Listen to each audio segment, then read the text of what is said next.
number of police stations.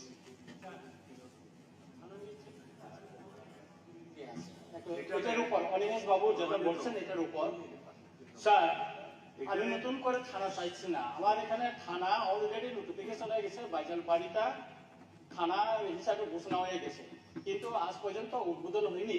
আমি মাননীয় মুখ্যমন্ত্রীর সঙ্গে দেখা করে ওনাকে জানাচ্ছি আমাকে তাড়াতাড়ি উদ্বোধন করে দেন, কেননা পদ্মবিল যে ব্লকটা ওটা একটা আমার যে কনস্টিটিউয়েন্সিটা একটা পার্ট হলো কল্যাণপুর আর একটা পার্ট হলো খোয়াই। যখন কেউ আমার কাছে এই ব্যাপারে করে জিজ্ঞেস করে তখন আমি এটা কোন থানার অধীনে পড়তেছে এটা আমাকে খুঁজতে হয়, না কল্যাণপুর না এটা খোয়াই।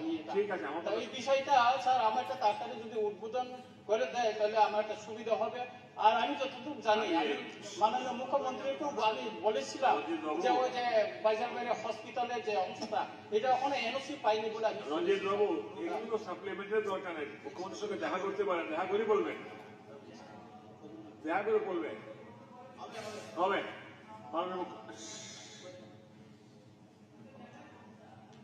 আমি আপনাকে এর আগের বারও বলেছি আমি নিজেই যাব, বললাম তো এটা ইনোগ্রেশন হবে।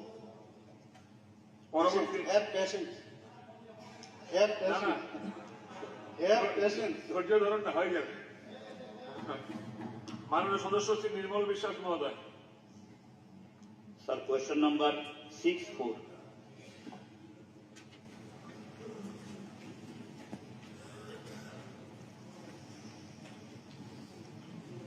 মাননীয় বিধায়ক শ্রী নির্মল বিশ্বাসের প্রশ্ন। মাননীয় অধ্যক্ষ মহোদয়, প্রশ্ন নম্বর 1, জাতীয় সড়ক খোয়াই থেকে আগরতলা ভায়া সুবল সিং রাস্তাটির নির্মাণ কাজ কবে নাগাদ শেষ হবে বলে আশা করা যায়? উত্তর হচ্ছে, জাতীয় সড়ক খোয়াই থেকে আগরতলা ভায়া সুবল সিং রাস্তাটি আগরতলা থেকে লিম্বুছড়া, যার দৈর্ঘ্য 6.50 কিলোমিটার। যে অংশটি শালবাগান থেকে লিম্বুছড়া পর্যন্ত দৈর্ঘ্য হচ্ছে 5.50 কিলোমিটার। অংশের যে পিওটি রিপেয়ারের কাজ হয়েছে, বাকি 950 মিটার অংশের কাজের জন্য এস্টিমেট করা হচ্ছে। লিম্বুছড়া থেকে মোহনপুর 6.50 কিলোমিটার থেকে 19.30 কিলোমিটার, যে অংশটি কাজ 22/4/2023 তারিখে শেষ হয়ে গেছে। মোহনপুর থেকে সুবল সিং ভায়া হেজামারা অর্থাৎ 19.30 কিলোমিটার থেকে 31.30 কিলোমিটার, যে অংশের কাজ কন্ট্রাক্ট এগ্রিমেন্ট 12/2/2024 তারিখে engineering procurement and construction EPC ঠিকাদার দ্বারা স্বাক্ষর করা হয়েছে। সুবল সিং থেকে খোয়াই 31.30 কিলোমিটার থেকে 45.30 কিলোমিটার অংশের কাজ চলছে। কাজটি সম্ভবত 15/4/2024 ইংরেজি তারিখে শেষ হয়ে যাবে। Supplementary section. স্যার খোয়াই থেকে আগরতলা ভায়া সুবল সিং এই রাস্তাটির কাজ, তার যে মূল যে জায়গাটা পাহাড়ের অংশ, এবং বলতে পারি আমি বেলফাম থেকে হেজামারা হয়ে খোয়াই যমুনি পর্যন্ত এই জায়গাটার কাজটাই মূলত থমকে আছে। ফলে আমি মাননীয় মুখ্যমন্ত্রীর দৃষ্টি আকর্ষণ করে বলবো এই সম্পূর্ণ রাস্তাটির কাজ দ্রুত শুরু করে শেষ হবে কিনা আমার। মাননীয় অধ্যক্ষ মহোদয়, আমি তো একটু ড্রয়িং করে ভালো করে বুঝে টুঝে তারপরে এসেছি। কাজে আমরাও চাই যে সমস্ত জায়গায় পাহাড়ে পর্বত যেখানেই থাকুক যাতে প্রপারলি মাননীয় লোকীয় বলছিলেন এগুলো আমরা দেখছি এবং হবে এগুলো এর মধ্যে মানে আপনি নিশ্চিন্ত থাকুন। এবং টেন্ডারও হয়েছে, সব কিছু হচ্ছে, এখানে কাজের কোনো অসুবিধা হয় না এবং আশা করি সময়ের কাজ সময় শেষ হবে। কোনো জায়গায় যদি দেরি হয় তার জন্য আমরাও জিজ্ঞেস করবো কেন দেরি হচ্ছে এবং তার উত্তর আসলে নিশ্চয়ই আপনাদের বলবো। কিন্তু আমাদের তদারকি আছে, আর NHIDCL এর তো আছেই, আমাদের PWD দপ্তরকে আমি বলেছি যাতে ওদের সাথে যোগাযোগ রাখে এবং কাজগুলো যাতে মানে সিজন এখন একদম মানে পিক আওয়ারের সিজন সেগুলো যাতে কমপ্লিট করে। মাননীয় সদস্য আমি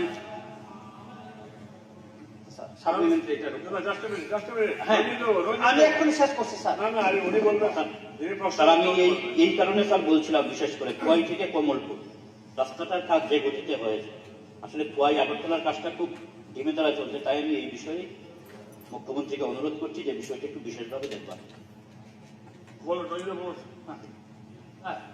এই যে হাইওয়েটা হেজামারা যে ব্লকটা নেমে যে সুবল সিং এ যাওয়ার যে টার্নিং পয়েন্টটা আপাতত কাজটা শুরু না হওয়ার আগ পর্যন্ত এটা একটু যদি মেরামতটা করে দেয় ওইখানে কারণ রেগুলার আমি আসে যাওয়া করি আমাদের মন্ত্রী টিঙ্কু রায় মহোদয় এবং সুধাংশু দাস ওনারও আছে দেখেন যে সুবল সিং থেকে আসার পর যে হেজামারের দোকান করছে যে টার্নিং পয়েন্টটা সেখানে সাংঘাতিক স্যার এখানে খুব অসুবিধা।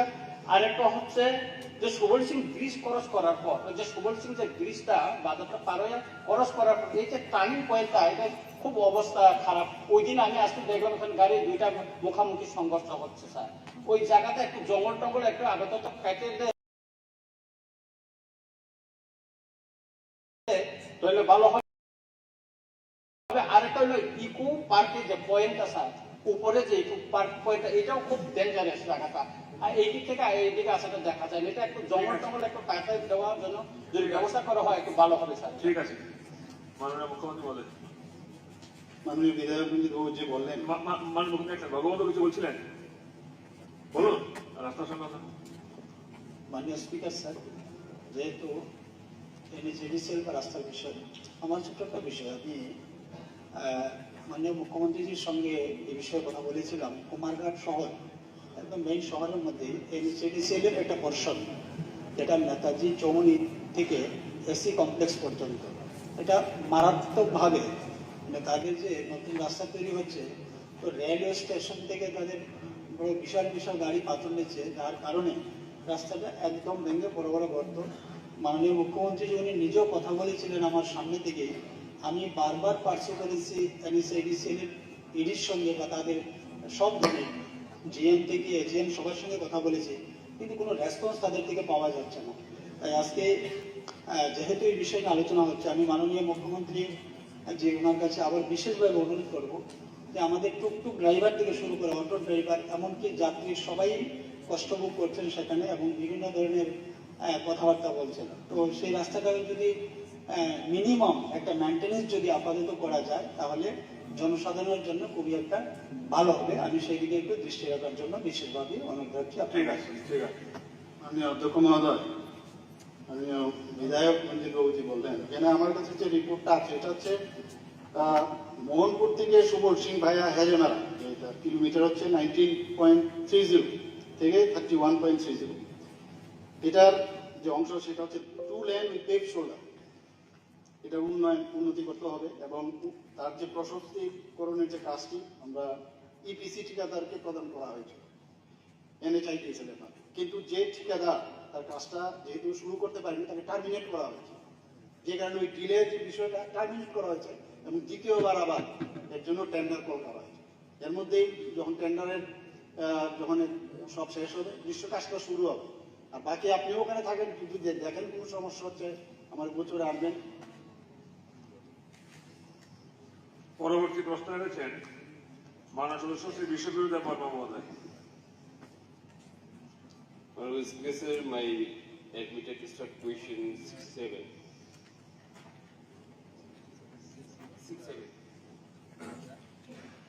মাননীয় বিধায়ক শ্রী বিশ্বজিৎ দেববর্মা, অনারেবল এমএলএ, ওনার প্রশ্ন 1 নম্বর হচ্ছে শানকলা ফায়ার স্টেশনটিতে নতুন বিল্ডিং করার কোনো পরিকল্পনা সরকারের আছে কিনা।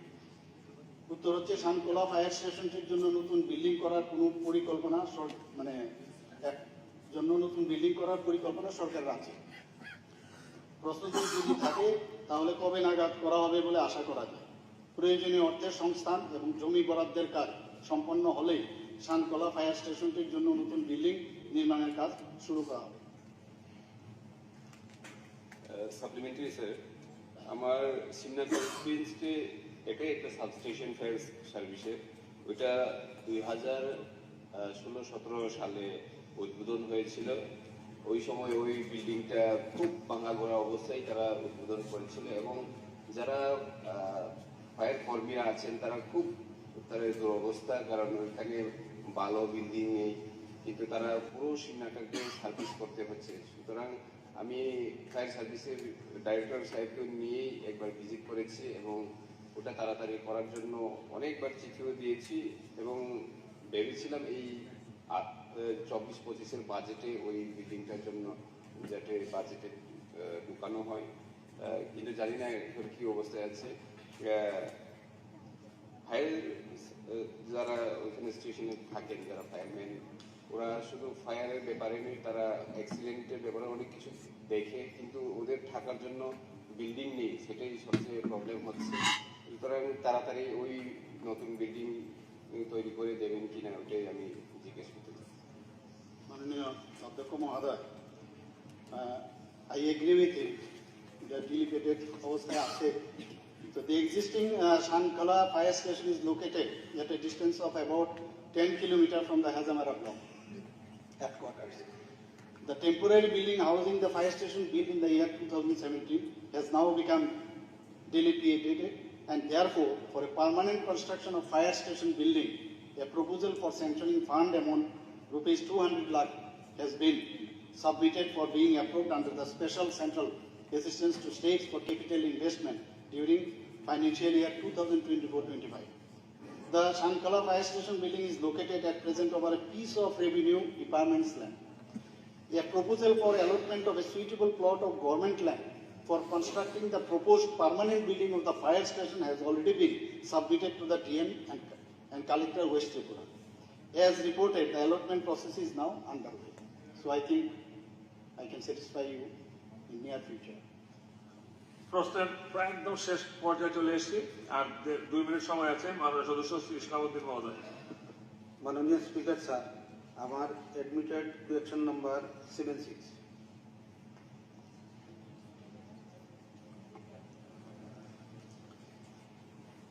মাননীয় বিধায়ক শ্রী ইসলামউদ্দিন মহোদয়, প্রশ্ন নম্বর 1 হচ্ছে জাতীয় বিকল্প সড়ক NH 208-এ আসাম ত্রিপুরা সীমান্তের কুর্তি ব্রিজ হইতে রাগনা পর্যন্ত সড়কের কাজ বন্ধ হয়েছে কিনা?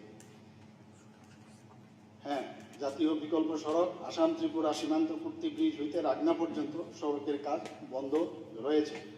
প্রশ্ন, বন্ধ না থাকলে কবে নাগাদ কাজ সম্পন্ন হবে বলে আশা করা যায়? উত্তর হচ্ছে, সড়কটির এই অংশের কাজের দরপত্র আহ্বানের প্রস্তুতি চলছে, তাই কাজটি কবে নাগাদ সম্পন্ন হবে তা এখনই বলা যাচ্ছে না। প্রশ্ন 3, যদি বন্ধ থাকে তবে তার কারণ? দরপত্রের কাজ চূড়ান্ত হওয়ার পর কাজটি, যেহেতু আমি বলেছি আগামী অর্থ বছরে এই অংশের কাজটি শুরু হবে বলে আশা করা যায়। Supplementary sir. আর একদম 1 মিনিট বলেন তাদের কুইক। মাননীয় মুখ্যমন্ত্রী মহোদয় বলেছেন রাগনা থেকে বরগুল পর্যন্ত যে অংশটা, বরগুল হাই স্কুল পর্যন্ত মোটামুটি কাজ জনগণের চলা, গাড়ি ঘোড়া চলার উপযোগী রয়েছে, কিন্তু বরগুল হাই স্কুল থেকে কদমতলা ভায়া আসাম এবং ত্রিপুরা যে সীমান্তবর্তী কুর্তি ব্রিজ পর্যন্ত এই অবস্থায় 3 বছর হয়ে গেল, এখনো কাজ শুরু হয়নি। ওই এলাকার মানুষের একটা আশঙ্কা, তো উত্তর দপ্তর সহ যারা কর্তৃপক্ষ রয়েছেন তাদের কাছে অনেক সময় যোগাযোগ করেছেন। কেউ কেউ বলছেন যে এটা পুরানা কদমতলা বাজার হয়ে জেরদির হয়ে আমার প্রশ্ন হচ্ছে ওই এলাকার মানুষের স্বার্থে যেটুকু জায়গা একবার হয়েছে এবং ওই পাটটার কাজ প্রতি ব্রিজ হইতে বরগুল হাই স্কুল পর্যন্ত কবে নাগাদ কাজ শুরু হবে বলে আশা করা যায়? এটা সম্পর্কে আমি যতটুকু জানি, এখানে মাটিটা কিন্তু যেটাকে বলে উদলা মাটি, এর আগে যারা টেন্ডার পেয়েছিল আমি অনেকবার গিয়েছি, তারা কমপ্লিট করতে পারে, আপনি জানবেন বলে এটা, তাই তারা ফেলে চলে যায়। এখন মুখ্যমন্ত্রীর মধ্যে শুনলাম যেটা টেন্ডার হয়েছে, দেখা যায় নতুন পার্টি আসলে কি হয়। ঠিক আছে, আমি যতটুকু জানি একটা উদলা পার্ট আছে, মেইন উদলা পার্ট বরগুল হাওয়া, এটা কি পুরানা রাস্তা যেটা আছে কদমতলা বাজার বায়া প্রেমতলা জেরদি রইয়া, ওটাই শোনা যাচ্ছে দপ্তর থেকে বলা হচ্ছে ওই দিকে যাবে না, দিকে একবার করতে ওই দিকে। আমি জানি না, ঠিক আপনি পরবর্তী সময় মুখ্যমন্ত্রী চিঠিপত্র যোগাযোগ করুন। ঠিক আছে, প্রশ্নোত্তর পর্ব শেষ হলো। যে সময় তারকা চিহ্নিত প্রশ্নের মৌখিক উত্তরের সম্ভব হয়নি, সেগুলো তারকা চিহ্নবিহীন প্রশ্নগুলো উত্তরবদ্ধ সবার টেবিলে পেশ করার জন্য সংশ্লিষ্ট বিভাগীয় মন্ত্রী মহোদয়কে অনুরোধ করছি। এখন রেফারেন্স পিরিয়ড, আমি মাননীয় সদস্যগণ নিকট থেকে 3টি রেফারেন্স পিরিয়ড নোটিশ পেয়েছি। সেই নোটিশগুলো পরীক্ষা নিরীক্ষার পর গুরুত্ব অনুসারে সভা উত্থাপনের অনুমতি দিয়েছি। প্রথমে মাননীয় সদস্য শ্রী পাঠানলাল জমাতিয়া কর্তৃক আনিত রেফারেন্স নোটিশটি বিষয়বস্তু সভা উত্থাপনের জন্য ওনাকে অনুরোধ করছি। সদস্য আছে নোটিশটা আপনার কাছে? নোটিশটা চলে গেছে নাই, আপনার কাছে আমি বলে দিচ্ছি। নোটিশের বিষয়বস্তু 1, 3, 2024 তারিখে দৈনিক সংবাদ পত্রিকা প্রকাশিত বহু স্কুলের শিক্ষক অশিক্ষক কর্মচারীর সংকট রয়েছে শীর্ষ সংবাদ সম্পর্কে মাননীয় শিক্ষামন্ত্রীকে মাননীয় অধ্যক্ষ মহোদয়, আমি এর উত্তর আগামীকাল 5 মার্চ আমি উত্তর দেব। দ্বিতীয় রেফারেন্স অনুষ্ঠানে এনেছেন মানব সদস্য শ্রী রঞ্জিত দাস মহোদয়। এখন আমি ওনাকে রেফারেন্স হিসেবে বিশ্বভারতী সভাপতি অনুরোধ করছি। মাননীয় অধ্যক্ষ মহোদয়, আমার রেফারেন্স পিরিয়ডের বিষয়বস্তু হল সেকেন্ড শিডিউল এলাকার অন্তর্গত এনএস রোড 208 নং জাতীয় সড়ক নির্মাণে অধিকৃত ভূমি দখলদারদের ক্ষতিপূরণ পাওয়া সম্পর্কে।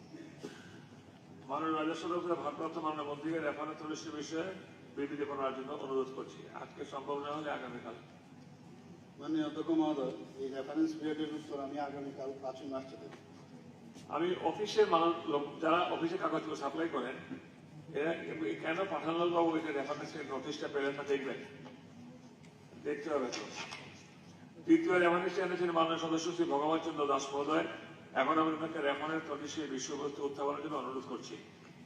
মাননীয় স্পিকার স্যার, আমার যে রেফারেন্স যে বিষয়টা, রাজ্যের বিভিন্ন গ্রাম পঞ্চায়েতের অধীনে বিশাল পরিমাণ কৃষি জমি আন্তর্জাতিক সীমান্ত কাটাতারের বাইরে থাকায় কৃষকদের কৃষিকাজের সমস্যা দূরীকরণে রাজ্য সরকারি কর্তৃক প্রয়োজনীয় উদ্যোগ গ্রহণ করার সম্পর্কে। আমি স্বরাষ্ট্র ভারপ্রাপ্ত মাননীয় মন্ত্রীকে রেফারেন্স বিষয়ে অনুরোধ করছি। অধ্যক্ষ মহোদয়, আমি রেফারেন্স পিরিয়ডের উত্তর আগামীকাল 5 মার্চ। এখন দৃষ্টি আকর্ষণ নোটিশ মাননীয় সদস্যের নিকট থেকে 3টি দৃষ্টি আকর্ষণ নোটিশ পেয়েছি। প্রথম নোটিশটি দিয়েছেন মাননীয় সদস্য শ্রী গোপাল চন্দ্র রায় মহোদয়। নোটিশটির বিষয়বস্তু হল আগরতলা স্মার্ট সিটির বর্তমান অবস্থা সম্পর্কে। আমি মাননীয় সদস্য কর্তৃক আগামী দৃষ্টি আকর্ষণ নোটিশ সভাপতি সম্মতি দিয়েছি। এখন আমি নগর উন্নয়ন দপ্তরের ভারপ্রাপ্ত মাননীয় মন্ত্রীকে দৃষ্টি আকর্ষণ নোটিশ সভায় বিবৃতি প্রদানের জন্য অনুরোধ করছি। আজ সম্ভব না হলে একটা তারিখ জানাবেন।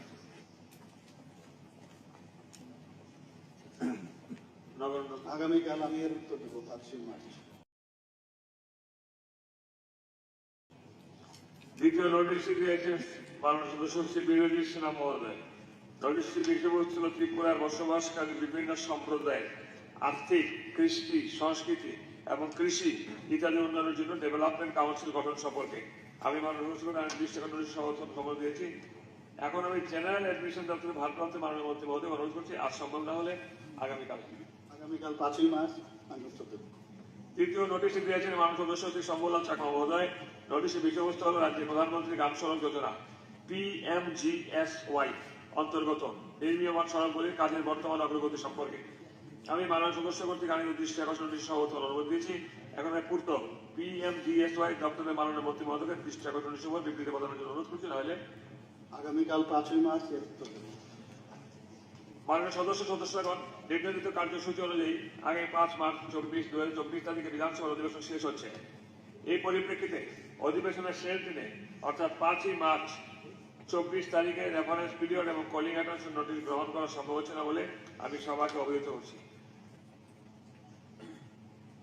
একটি ঘোষণা, অযোধ্যায় রাম জন্মভূমিতে রাম মন্দিরে রামলালা প্রাণ প্রতিষ্ঠা সংক্রান্ত বিষয়ে বিধানসভার কার্যপ্রণালী ও নিয়মাবলী বিধির 34 নং অনুচ্ছেদ মূলে মাননীয় সদস্য শ্রী কিশোর বর্মনের কাছ থেকে আমি একটি অভিনন্দন সূচক প্রস্তাব পেয়েছি। আমি এই অভিনন্দন সূচক প্রস্তাবটি উত্থাপনের সম্মতি দিয়েছি। আমি এখন মাননীয় সদস্য শ্রী কিশোর বর্মন মহোদয়কে ওনার আনিত এই অভিনন্দন সূচক প্রস্তাবটি সবাই পাঠ করার জন্য অনুরোধ করছি। ধন্যবাদ অধ্যক্ষ মহোদয়। ত্রিপুরা বিধানসভার কার্য পরিচালন ও নিয়মাবলী বিধির 34 নং অনুচ্ছেদ অনুসারে আমি বিধানসভার বর্তমান অধিবেশনে নিম্নোক্ত বিষয়ে একটি অভিনন্দন সূচক প্রস্তাব উত্থাপন করার জন্য আপনার সম্মতি প্রার্থনা করছি। অধ্যক্ষ মহোদয়, এই অভিনন্দন সূচক প্রস্তাব পাঠ করার পূর্বে আমি মর্যাদা পুরুষোত্তম ভগবান রামচন্দ্রের চরণে শতকোটি প্রণাম জানাচ্ছি। আমি খুবই সৌভাগ্যবান যে রাম মন্দির নির্মাণের মতো এমন পবিত্র কাজ করার সুবাদে মাননীয় প্রধানমন্ত্রীকে ধন্যবাদ জানানোর যে সুযোগ আমি পেয়েছি তাতে আমি নিজেকে ধন্য মনে করছি। ভগবান রামচন্দ্রের চরণে এই পুষ্পাঞ্জলি অর্পণ করার সুযোগ করে দেওয়ার জন্য আমি আমার পরিষদীয় মন্ত্রী, আমার মুখ্যমন্ত্রী এবং ট্রেজারি বেঞ্চের সকল সদস্যকে আমি ধন্যবাদ জ্ঞাপন করছি। আমরা সবাই জানি আজ সারা দেশ রামময়। অযোধ্যায় ভগবান রামচন্দ্রের প্রাণ প্রতিষ্ঠা শুধুমাত্র একটা নিছক মূর্তি প্রতিষ্ঠা নয়, এটা এই দেশের অস্মিতা, স্বাভিমান এবং আমাদের এই দেশের আত্মবিশ্বাসের প্রতিষ্ঠা। রাম শুধুমাত্র ব্যক্তি নয়, ভারতীয় জীবনাদর্শের সর্বোচ্চ আদর্শ ভগবান শ্রীরাম। সুতরাং এই রাম মন্দির নির্মাণ শুধুমাত্র একটা ব্যক্তির মন্দির নয়, এটা একটা রাষ্ট্র মন্দির। রাম শুধু ব্যক্তি নয়, রাম ভারতের আত্মা, ভারতের আদর্শ, ভারতের চেতনা। এই মন্দির রাষ্ট্র মন্দির। রাম মন্দির আগামী প্রজন্মকে নতুন ভারতে কর্তব্যবোধের প্রেরণা যোগাবে। জননী জন্মভূমিষ্ঠ স্বর্গাদপি গরীয়সী, এই মন্ত্রে মাতৃভূমির প্রতি অটুট কর্তব্যবোধ জাগ্রত করবে। মন্দির উদ্ধার কল্পে 500 বৎসর ধরে লক্ষ লক্ষ রাম ভক্ত যে প্রাণের বলিদান দিয়েছেন, তাদের শ্রদ্ধাপূর্বক স্মরণ করে আমি আমার অভিনন্দন সূচক প্রস্তাব আমি পাঠ করছি। দেশ বিদেশের কোটি কোটি মানুষের অনুভূতি, আবেগ, বিশ্বাস এবং জনগণের দীর্ঘ কয়েক শতকের প্রতীক্ষিত আকাঙ্ক্ষাকে অবশেষে বাস্তবিক অর্থেই সার্থকতা এনে দিয়েছেন ভারতবর্ষের জনপ্রিয় মাননীয় প্রধানমন্ত্রী নরেন্দ্র মোদীজি। 11 দিন উপবাস করে প্রবল শীতের মধ্যে মেঝেতে শুয়ে অত্যন্ত নিষ্ঠার সঙ্গে ব্রত পালন করে গত 22শে জানুয়ারি অযোধ্যার পুণ্যভূমি তথা রাম জন্মভূমিতে নবনির্মিত সুদৃশ্য রাম মন্দিরের গর্ভগৃহে সাধু সন্তদের সঙ্গে নিয়ে মাননীয় প্রধানমন্ত্রী নরেন্দ্র মোদী ধর্মীয় রীতিনীতি ও বিধিবদ্ধ পূজা অর্চনা করে রামলালার প্রাণ প্রতিষ্ঠা করে দেশ বিদেশের কোটি কোটি মানুষের মণিকোঠায় তিনি আজ হৃদয় সম্রাট। ঐতিহাসিক রামলালা প্রাণ প্রতিষ্ঠা উদযাপন অনুষ্ঠান প্রসঙ্গে সকল ধর্মের ধর্মীয় গুরুদের উপস্থিতি প্রমাণ করে ভারতীয় সমাজের ধৈর্য, শান্তি, পারম্পরিক সদ্ভাব এবং সমন্বয়ের প্রতীক এবং এর গরিমাকে অযোধ্যায় রামলালার প্রাণ প্রতিষ্ঠা উদযাপনের উৎসাহ উদ্দীপনা দেশের প্রতিটি জনপদে যেমন হয়েছে, তেমন বিদেশের সর্বত্র প্রবাসী ভারতীয়দের সঙ্গে সেই সকল রাষ্ট্রগুলোর বিভিন্ন ধর্মাবলম্বীর সাধারণ মানুষও সামিল হয়েছিল। এমনকি আমেরিকার ভার্জিনিয়ার Fairfax County Shri Venkatesh Lotus মন্দির প্রসঙ্গে এই উৎসব উদযাপনে সামিল হয়েছে। হাজার হাজার জনতার মধ্যে বিভিন্ন ধর্ম বিশ্বাসীদের মধ্যে প্রবাসী পাকিস্তানি মুসলমান সম্প্রদায়েরও বেশ কিছু লোক ছিলেন।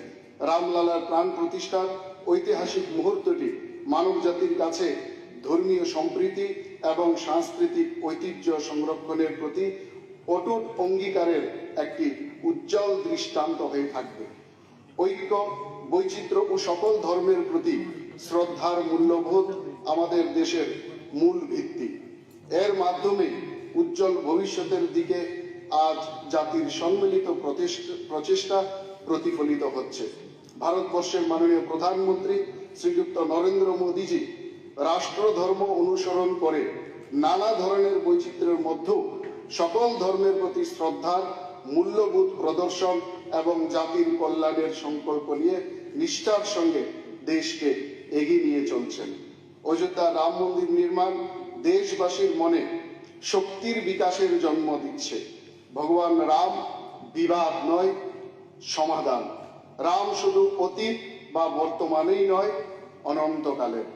ভারতবর্ষের মাননীয় প্রধানমন্ত্রী শ্রীযুক্ত নরেন্দ্র মোদীজির ঐকান্তিক ও নিরলস প্রচেষ্টায় দীর্ঘ প্রতীক্ষিত অযোধ্যার পূর্ণ রাম জন্মভূমিতে নবনির্মিত সুদৃশ্য রাম মন্দিরে রামলালার প্রাণ প্রতিষ্ঠা করে সকল পুণ্যার্থীদের জন্য মন্দিরের দ্বার খুলে দেওয়ার পরিপ্রেক্ষিতে ত্রিপুরা বিধানসভা ভারতবর্ষের মাননীয় প্রধানমন্ত্রী শ্রীযুক্ত নরেন্দ্র মোদীজির প্রতি কৃতজ্ঞতা ব্যক্ত করে ওনাকে আন্তরিক অভিনন্দন জ্ঞাপন করছে। উক্ত প্রস্তাবটি এই সভায় গৃহীত হওয়ার পর বিধানসভা সচিবালয় থেকে প্রধানমন্ত্রীর নিকট গৃহীত এই প্রস্তাবটি প্রেরণের জন্য আপনাকে বিনম্র অনুরোধ করছি। ধন্যবাদ। আমি এখন মাননীয় সদস্য শ্রী কিশোর বর্মন কর্তৃক আনিত অভিনন্দন সূচক প্রস্তাবটি ভোটে দিচ্ছি। প্রস্তাবটি হল ভারতবর্ষের মাননীয়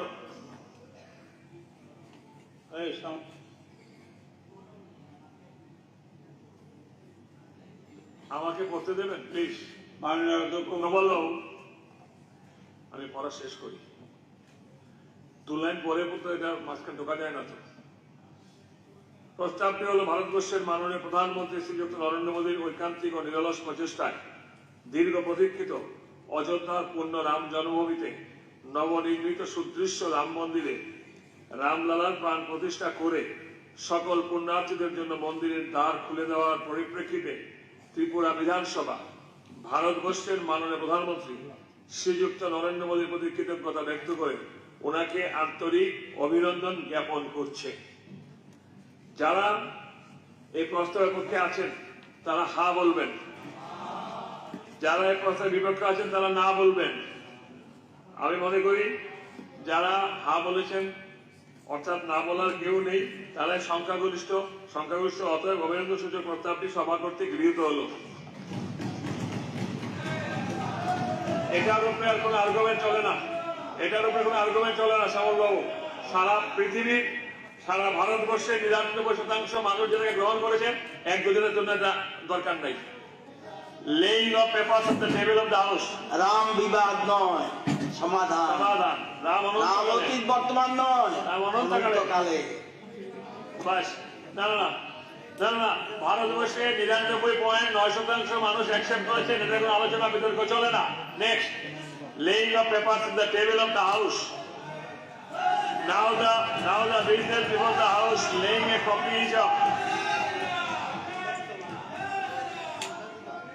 the Tripura, কোনো বিতর্কিত বিষয় না, আপনি বিতর্ক খালি সৃষ্টি করলে হবে না, এটা বিতর্কিত বিষয় না।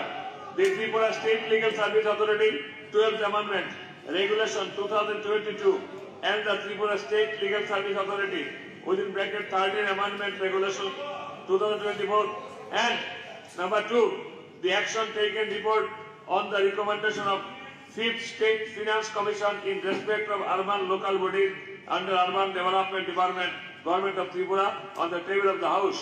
Now I request the Honorable Chief Minister to lay a copy each of the above mentioned regulations and action taken report on the table of the House. Mr. Speaker, sir, I hereby give notice of my intention to lay a copy of Tripura State Legal Services Authority 12th Amendment Regulations 2022 and 13th Amendment Regulations 2024 of Tripura State Legal Services Authority as required under Section 30(2) of the Legal Services Authority Act 1987 on the table of the House. Now the business before the House is laying a copy of number 1, the quarterly review report of Finance Minister for the 4th quarter of 2022-23. Okay. Mr. Speaker, sir, I hereby give notice of my intention to lay a copy of the action taken report on the recommendation of 5th State Finance Commission in respect of urban local bodies under Urban Development Department, Government of Tripura, as per required under Section 214 of the Tripura Panchayat Act 1993, read with section 269 of Tripura Municipal Act 1994 on the table of the House. মাননীয় মুখ্যমন্ত্রী মহোদয়, আমি যেটা read out করলাম, আপনি কিংবা এখানে হাউসের সুধাংশু মিনো আর তো শুনতে কোনো অসুবিধা হচ্ছে না তো? শুনতে পাচ্ছেন তো? অডিবল তো? Okay fine. Audible sorry. কেউ বলছেন জাস্ট এ সেকেন্ড, কেউ বলছেন রেলগাড়ি চালাচ্ছি, এই গরুর গাড়ির মাধ্যমে চলবে নাকি assembly? Now the business before the House is laying a copy of the quarterly review report of Finance Minister for the fourth quarter of 2022-23 and first, second and third quarters of 2023-24 as per Tripura FRBM Act 2005 on the table of the House. Now I request the Honorable Minister in charge of the Financial Sector Department to lay a copy of the above mentioned review reports on the table of the House. Respected Speaker, sir, I will beg to lay the copies of the quarterly review reports for the fourth quarter of 2022-23 and first quarter, second and third quarters of 2023-24 as per Tripura FRBM Act 2005 on the table of this House. Honorable members are requested kindly to collect the copies of the regulation action taken report and review reports from the notice office of the Tripura Legislative Assembly. মাননীয় সদস্যগণ অবগত জানাচ্ছি যে মাননীয় সদস্য শ্রী সুদীপ সরকারের সুপারিশ সহ একটি পিটিশন বিধানসভা সচিবালয়ে প্রেরণ করা হয়েছে। উক্ত পিটিশনটি বিষয়বস্তু সভায় উল্লেখ করার জন্য এখন বিধানসভা সচিব মহোদয়কে অনুরোধ করছি। Honorable Speaker, sir, as per provision of Rule 255 of the Rules of Procedure and Conduct of Business in Tripura Legislative Assembly, I do hereby report one number of petition, namely petition dated 12 February 2024 of Sri Hare Krishna Sutradhar and 16 other signatories duly countersigned by Sri Sudip Sarkar, Honorable Member, Tripura Legislative Assembly, for widening and mantling of the road that runs between boundaries of the houses of Sri Adir Roy and Sri Ranjit Boni in East Bhuvanbon, Agartala, West Tripura. Thank you, sir. মাননীয় সদস্যগণ, ত্রিপুরা বিধানসভার কার্য পরিচালন committee ও কার্যকর পরিচালন ও নিয়মাবলী বিধি 257 নং ধারামূলে এই পিটিশনটি বিবেচনাক্রমে বিধিসম্মত পরবর্তী পদক্ষেপ নেওয়ার উদ্দেশ্যে আমি ত্রিপুরা বিধানসভার পিটিশন কমিটির কাছে প্রেরণ করছি।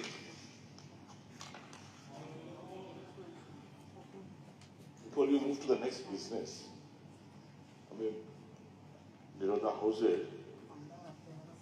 দৃষ্টি আকর্ষণ করে জানতে চাই, very recently আমরা ডিটেলস জানি না, there was an agreement between Government of India, tripartite agreement between one indigenous regional party and the central government. তো এই ব্যাপারে যদি হাউসকে একটু অ্যাপ্রাইজ করা হয় আমরা খুব খুশি হব। যেহেতু হাউস চলছে, কি বিষয়বস্তু কিসের উপর এগ্রিমেন্টটা হলো, আমরা ইন্ডিজিনিয়াস পিপল অফ ত্রিপুরা এই এগ্রিমেন্ট মোতাবেক কি কি পেল, সবটাই যদি আমাদেরকে একটু, এবং কার সাথে এগ্রিমেন্টটা হবে